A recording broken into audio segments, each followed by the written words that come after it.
Louvado seja nosso Senhor Jesus Cristo, para sempre seja louvado.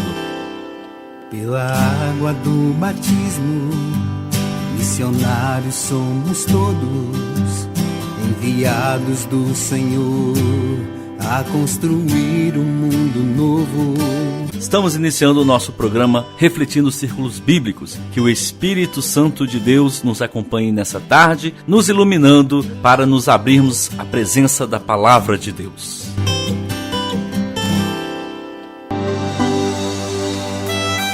Olá, irmãos e irmãs, estamos hoje no 7º encontro da nossa cartilha do Refletindo de número 254. Hoje refletindo a oração perseverante com o tema do nosso 7º encontro de hoje. Também essa cartilha traz sempre nesse mês de julho uma reflexão do mês do dízimo. Então nós temos hoje mais um fato da vida sobre o dízimo, e o fato da vida é da Luzia Ravani Castanhi. A Luzia, ela mandou pra gente esse fato da vida, e ela participa aqui de Muqui, né?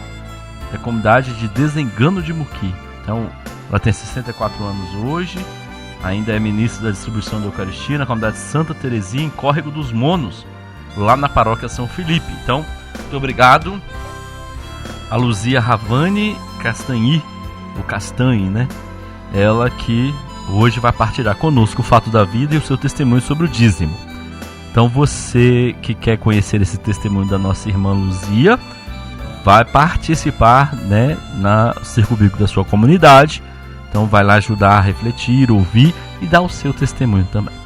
Irmãos e irmãs, estamos reunidos em nome do Pai, do Filho e do Espírito Santo. Amém.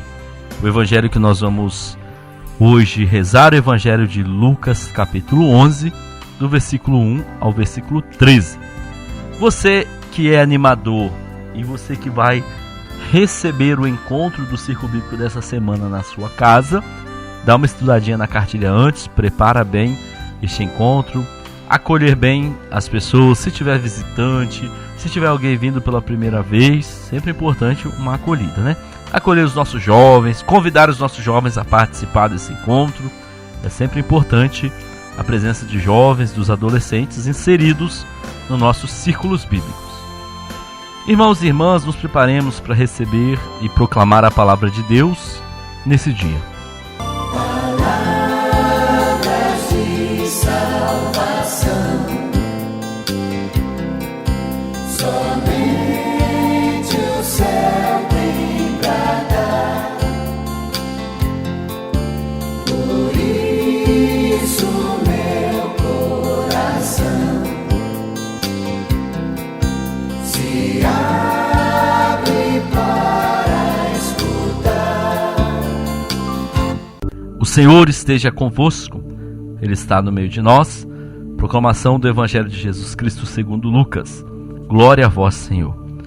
E aconteceu que, estando ele a orar num certo lugar, quando Jesus acabou, lhe disse um dos seus discípulos: Senhor, ensina-nos a orar, como também João ensinou aos seus discípulos.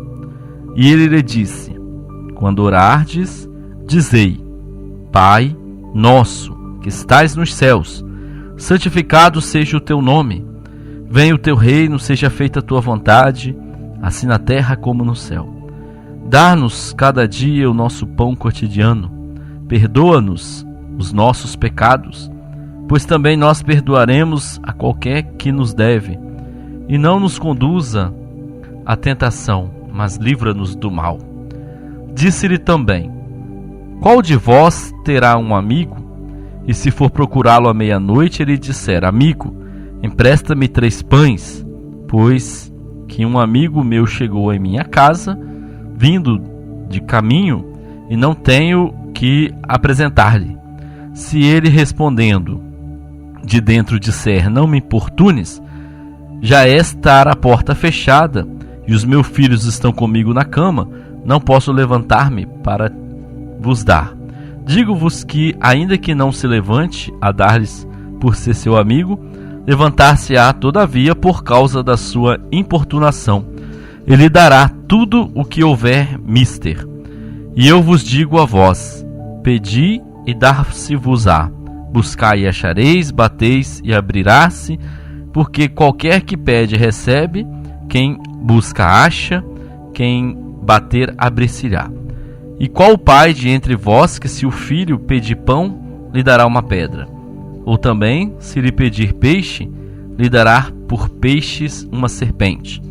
Ou também, se lhe pedir um ovo, lhe dará um escorpião?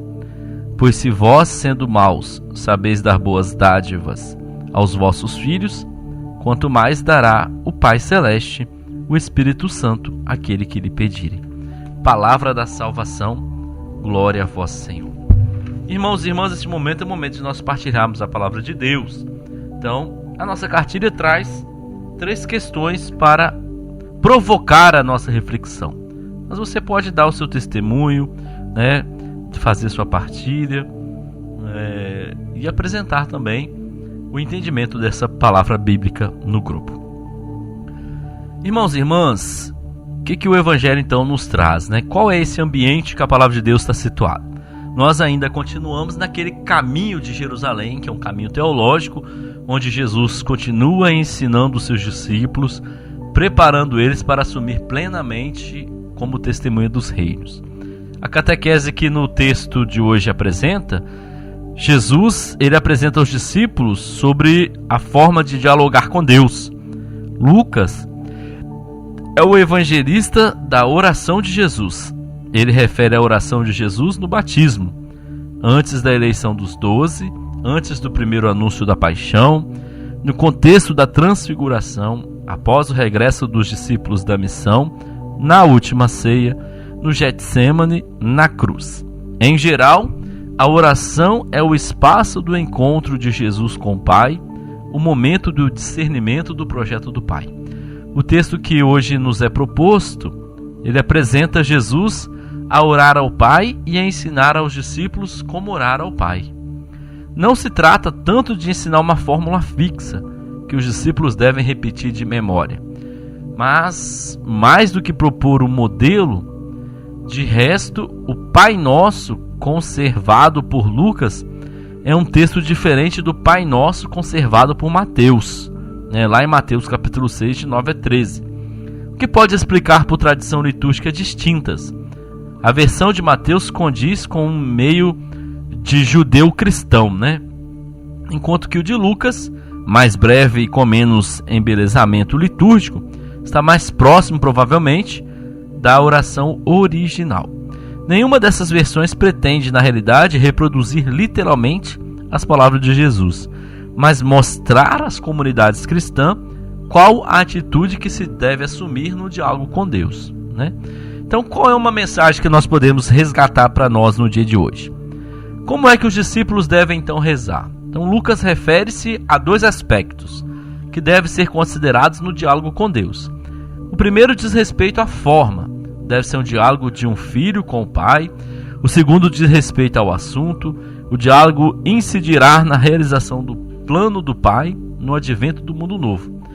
Tratar Deus como Pai não é novidade nenhuma. No Antigo Testamento, Deus é como um pai que manifesta amor e solicitude pelo seu povo. No entanto, na boca de Jesus, a palavra Pai referida a Deus não é usada em sentido simbólico, mas em sentido real. Para Jesus, Deus não é como um pai, mas é o Pai. A própria linguagem com que Jesus se dirige a Deus mostra isso. A expressão Pai, usada por Jesus, traduz o original aramaico, Abá, tomada de maneira comum e familiar, como as crianças devem chamar seu papá. Ao referir-se a Deus desta forma, Jesus manifesta essa intimidade, o amor, a comunhão de vida que o liga a Deus. No entanto, o aspecto mais surpreendente reside no fato de Jesus ter aconselhado os seus discípulos a tratarem a Deus da mesma forma, admitindo-os a comunhão que existe entre ele e Deus. Por que é que os discípulos podem chamar Pai a Deus? Porque, ao identificar-se com Jesus e ao acolherem as propostas de Jesus, eles estabeleceram uma relação íntima com Deus. a mesma relação de comunhão, de intimidade, de familiaridade que une Jesus e o Pai. Torna-se, portanto, filho de Deus. Sentir-se filho de Deus, que é Pai, significa outra coisa. Implica reconhecer a fraternidade que nos liga a uma imensa família de irmãos. Dizer a Deus, Pai, implica sair do individualismo que aliena, supera as divisões e destruir as barreiras que impedem de amar e de ser solidário com os irmãos, filho do mesmo Pai. Então, desta forma, Jesus convida o discípulo a assumirem na sua relação e no seu diálogo com Deus a mesma atitude de Jesus, a atitude de uma criança que com simplicidade se entrega confiadamente nas mãos do Pai, acolhe naturalmente a sua ternura e seu amor e aceita a proposta de intimidade, de comunhão que essa relação pai e filho implica. Convida também os discípulos a assumir-se como irmãos e a formar uma verdadeira família unida à volta do amor e do cuidado do Pai. Irmãos e irmãs, estamos então reunidos nesse momento para partilharmos a nossa oração de filhos. Então rezamos a oração que o Senhor nos ensinou. Pai nosso que estais no céu, santificado seja o vosso nome. Venha a nós o vosso reino, seja feita a vossa vontade, assim na terra como no céu. O pão nosso de cada dia nos dai hoje, perdoai as nossas ofensas, assim como nós perdoamos a quem nos tem ofendido, e não nos deixeis cair em tentação, mas livrai-nos do mal. Amém. Então nós propomos aqui um gesto concreto, né? Lembrar que estamos no ano da família, e o que nós possamos ajudar, a exemplo de Cristo, criar esses espaços de vida e convivência da família para rezar junto em família. Então, essa semana um gesto concreto é rezar junto em família, né? Queridos irmãos e irmãs, então, na próxima semana estaremos reunidos, pedimos a Deus a bênção sobre todos nós. O Senhor esteja convosco, Ele está no meio de nós. Abençoe-vos o Deus Todo-Poderoso, pelo poder do Pai, do Filho e do Espírito Santo. Amém. Até segunda-feira, com a graça de Deus.